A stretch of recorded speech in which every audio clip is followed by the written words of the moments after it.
Aujourd'hui, on se retrouve pour le désencombrement et la réorganisation de la chambre d'Emir.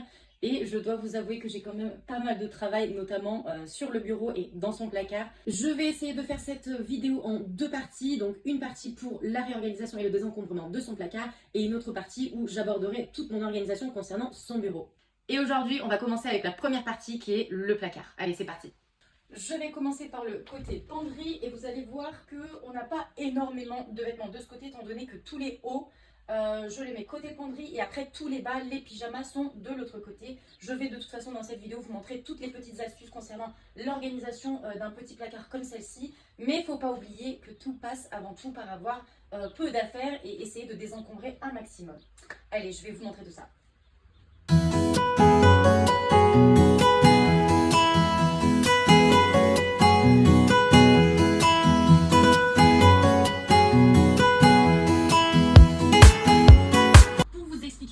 L'organisation du placard à mon fils, je vais vous parler des petites boîtes que j'ai en haut. Alors dans la première boîte, je mets en fait toutes ces affaires de sport, donc ses maillots de bain, etc. Pour la natation. Il a son sac de sport avec du coup ses crampons, son maillot de foot, etc. que je mets ici. En plus de ça, on a du coup les petits sacs, les petits cartables. Donc voilà, tout est stocké là-dedans. Ça nous évite d'en avoir un peu de partout et au moins lui aussi sait que quand il tire cette boîte, il a ses affaires de sport, ses affaires de foot, de piscine et ses petits cartables pour les utiliser quand il en a besoin, quand on part quelque part. Voilà, donc ça c'est une boîte qui est déjà organisée, donc je vais la laisser ici. Et dans le petit panier, juste ici, j'ai toutes les parures de lit. Bon, hier on a eu un petit souci au niveau du pipi, donc j'ai changé les draps. Là je vais repasser les draps ce soir dès que la couette sera sèche. Donc on a les parures de lit, je mets les draps et les protège matelas ici. Voilà, en fait j'en ai pas beaucoup parce que je pense qu'on n'a pas besoin d'en avoir aussi une dizaine. J'ai au total 4 parures de lit, 2 draps et 2 protège matelas. Et ça c'est un petit couvre-lit pour l'été. Donc voilà, et ça suffit largement, on n'a pas besoin d'en avoir énormément je trouve pour un enfant de cet âge-là ou même en général. Voilà, on va passer maintenant au nettoyage et ensuite je vais réorganiser et faire le tri parce que j'ai énormément de choses à enlever de son placard. Étant donné que l'hiver est terminé et que l'été arrive, on va pouvoir enlever du coup les gros pulls, tout ce qui est petit, tout ce qu'il ne va pas utiliser l'an prochain, etc. Allez.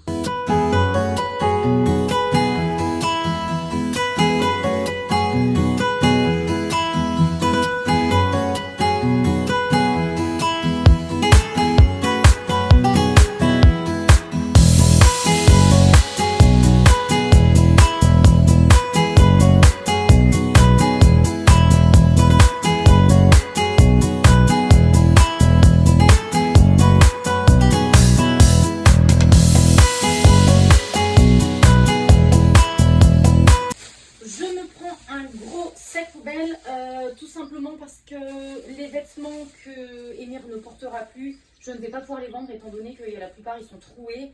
Donc ce que je vais faire c'est que je vais les mettre dans ces gros sacs et après ça va aller dans les bennes à vêtements. Alors je vous montre du coup le petit cintre que j'avais trouvé chez Jiffy. C'était vraiment pour mettre les écharpes, etc.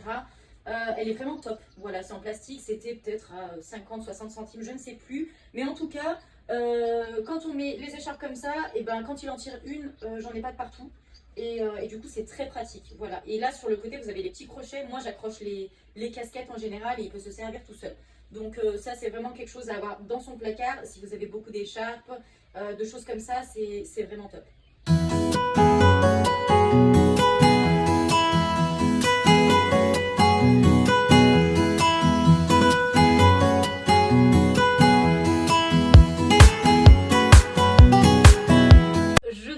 Que j'ai un petit côté maniaque qui fait que quand je plie les vêtements, j'aime bien que ce soit vraiment au carré et qu'il n'y ait rien qui dépasse. Donc la plupart du temps, quand je fais du repassage, c'est vraiment pour qu'en fait, quand on ouvre les placards, que ce soit joli à regarder et du coup que j'aime voir en fait que c'est organisé, que c'est propre, que c'est au carré. Voilà, mais ouais, c'est mon petit côté maniaque et c'est comme ça. Je vais pouvoir m'attaquer au tri des vêtements. Alors dans les vêtements, il y a des vêtements qui sont grands et qui sont prévus pour l'année prochaine, comme sa veste, le cartable. Étant donné qu'on part bientôt en vacances, on n'aura pas forcément le temps d'acheter tout ça cet été, donc j'ai déjà tout prévu pour l'année prochaine. Voilà, donc ça c'est sa veste, ça c'est un petit coupe-vent, J'ai ici en fait la combi de neige, je suis pas sûre qu'elle lui aille encore l'année prochaine, mais je vais quand même la remettre dans le placard pour qu'on puisse essayer en novembre ou en décembre, voir si elle lui va, sinon je la vendrai sur mon Vinted, étant donné qu'il l'a portée peut-être 3 ou 4 fois. Donc voilà, ça ce sont des choses que je garde dans le placard. Tout le temps comme ça de ce côté, elles sont déjà propres donc j'ai pas besoin de les laver avant de les ranger. Là il a une veste que j'avais déjà lavée avant de remettre dans le placard, c'est la veste qu'il a portée cette année, mais je pense qu'il pourra encore la mettre l'an prochain. Donc voilà, là on a le cartable à l'intérieur, j'ai la gourde, etc.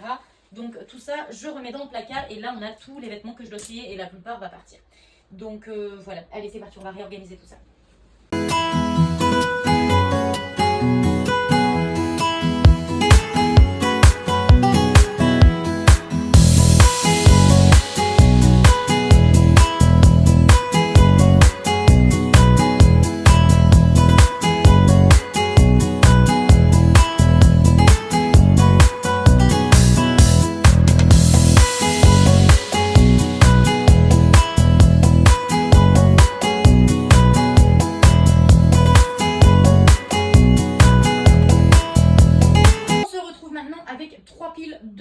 Donc la première c'est ce que je vais du coup mettre dans la benne à vêtements. Ça ce sont les vêtements qui sont encore susceptibles de lui aller cet hiver, donc je vais les mettre dans ma boîte. Et dans la boîte j'ai tous les vêtements qui sont trop grands et que je stocke du coup pour l'an prochain, notamment comme ce pyjama qui est du 9-10 ans. Voilà, là maintenant c'est déjà trop grand, mais pour cet hiver ce sera ok. Pareil pour ce petit pull. Voilà, en fait ce que je fais en général c'est que je vais, quand je vais en magasin et que je vois quelque chose à 1 euro, 2 euros, comme par exemple ce pull que j'avais acheté à Aldi à 2 euros et il est très très bien, voilà c'est un gros pull en plus, et ben je l'ai pris et je viens le stocker dans ma petite boîte pour qu'il puisse du coup le mettre cet hiver. Voilà, dans cette caisse j'ai aussi les vêtements d'été, voilà.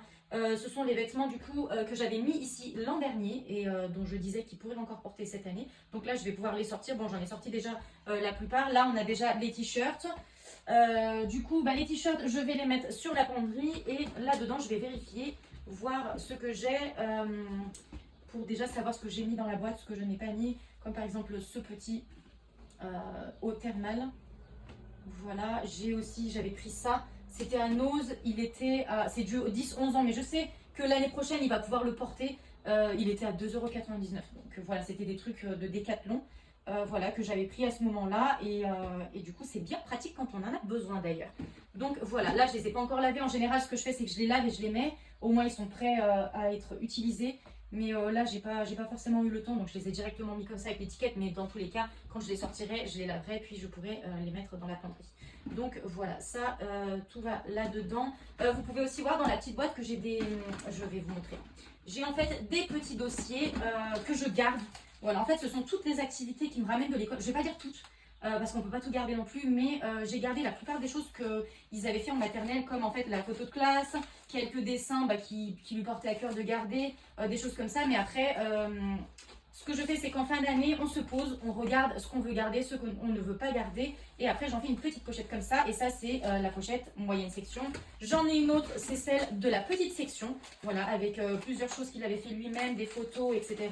Je pense que c'est important de garder au moins, enfin non c'est pas important, on n'est pas obligé de les garder, mais moi ça me tient à cœur de garder en fait toutes les petites choses qu'il avait fait en maternelle. Voilà, bien sûr qu'on va pas tout garder, étant donné que cette année il est en grande section, on va faire une dernière pochette grande section, et après pour toute la primaire en fait je pense que ce qu'on va faire c'est qu'on fera une autre pochette avec toutes les photos de classe, les petits dessins qu'il veut garder, etc. Mais ce sera une pochette pour la primaire. Voilà, bon, on va ranger tout ça, on va remettre la boîte à sa place et on va pouvoir s'attaquer du coup de l'autre côté de la penderie où il a du coup tous les bas, les pyjamas, etc. Et je vais vous montrer l'organisation que j'ai de l'autre côté.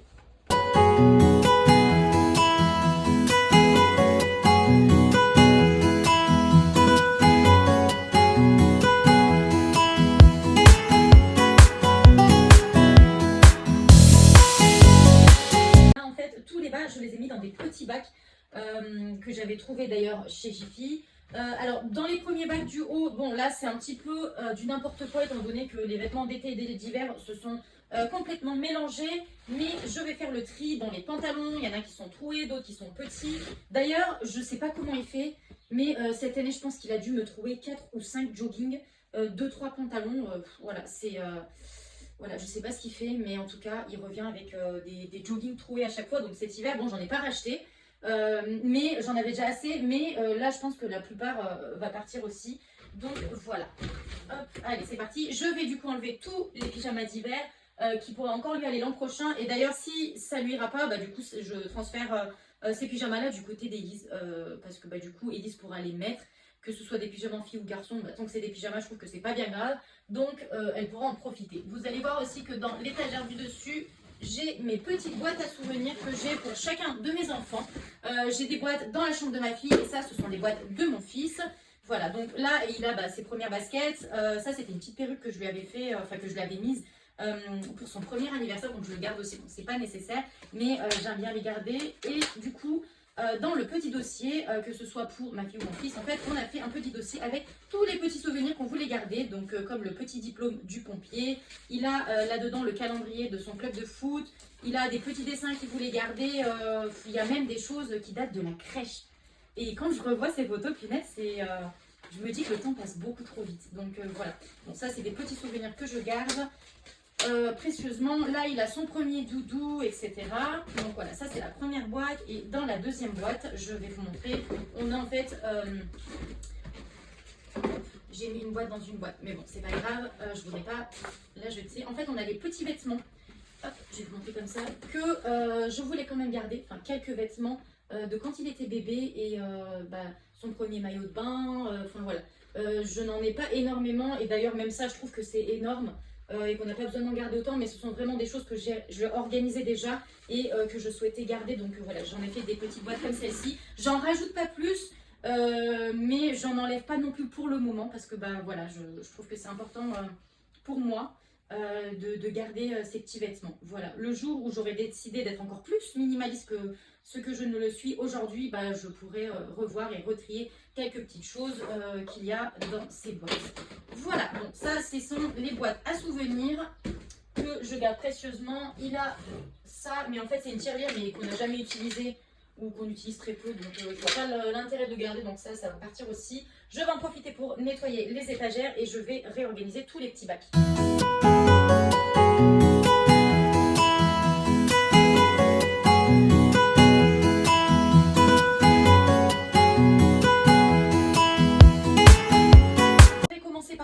Tout ce qu'il y a dans les petits bacs pour mettre sur le lit. Je vais en profiter pour nettoyer les bacs et après je pourrai réorganiser tout ça.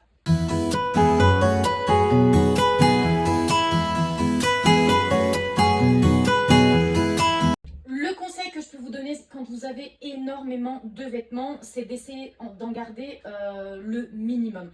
C'est-à-dire que pour vous donner un petit exemple, pour Émir, j'avais l'an dernier au total 5 ou 6 pantalons. Voilà, vous voyez, 5, 6, 7 pantalons. J'avais au total une dizaine de leggings, de jogging parce que c'est la chose qui m'était le plus. J'ai 4 ou 5 pyjamas. Au niveau des hauts, j'en ai aussi une dizaine. Voilà. Là, cette année, on a reçu pas mal de bonnets, etc. en cadeau. Mais là, il y en a qui lui vont plus du tout. Donc ça, du coup, tout va partir. On a encore les gants, mais ça, je vais les garder. Je pense que ça ira encore l'année prochaine.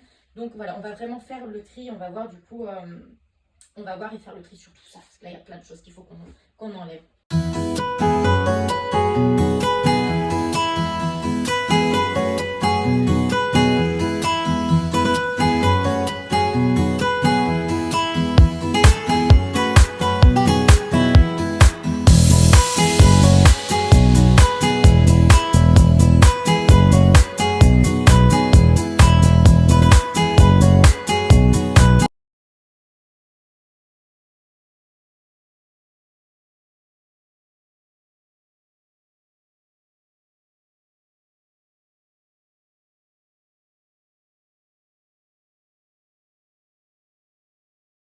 J'ai trié tous les vêtements, je vais maintenant pouvoir les ranger dans mon placard. Va falloir que je retape certaines étiquettes étant donné que là il y a écrit t-shirt alors qu'il y a ses shorts. Mais c'est pas grave, ça je le ferai un peu plus tard. On va commencer avec la boîte à pyjama. Je la mets toujours à sa hauteur pour qu'il puisse se servir tranquillement et tout seul. À côté de la boîte à pyjama, je mets en fait une boîte vide. Tout simplement, alors cette boîte on appelle la boîte à pyjama aussi. Mais le matin quand il va se réveiller, il va pouvoir en fait plier son pyjama et pouvoir le mettre dans le bac. Voilà, c'est une façon pour moi d'essayer de le responsabiliser pour qu'il puisse ranger sa chambre tous les matins. Donc il va il va couvrir son lit, il va ranger son pyjama et le mettre ici, même si la plupart du temps ce pyjama reste là, je le prends, je le mets au lavage et il se sert un nouveau pyjama tous les soirs. Voilà, donc ça c'est pour la partie où il y aura ses pyjamas. Une partie au-dessus, là étant donné qu'il fait chaud, je vais pouvoir lui mettre ses shorts. Hop, bon c'est une étiquette t-shirt mais c'est pas bien grave. À côté on va pouvoir mettre du coup tous les maillots de bain, étant donné que du coup il va commencer à faire chaud et qu'on va pouvoir du coup se baigner ou aller à la piscine. Il les aura à portée de main, donc là ce sera une boîte vide. Là pour le moment j'ai pas encore mis les maillots mais je vais le faire plus tard. Et sur l'étagère du dessus, comme il fait chaud, je vais lui mettre les jeans. Et à côté, on aura les jogging. Mais les jogging, du coup, ce sont des jogging d'hiver. Donc, on les met un peu plus haut pour éviter du coup que ça prenne de la place en bas. Au moins, là, il a ses vêtements à sa hauteur et c'est parfait pour qu'il puisse être autonome un maximum. Dans l'étagère du dessous, on a les activités manuelles. Mais là, je vais les laisser parce que je vais faire le tri avec tous les jouets qu'il a sur son bureau. Voilà, pour aujourd'hui, on a terminé de réorganiser toute sa plomberie. Donc ça, c'est cool. Je vais pouvoir dès demain m'attaquer à son bureau. Et sur ce, je vous souhaite à tous une bonne journée et je vous remercie d'avoir regardé cette vidéo jusque là. Salut!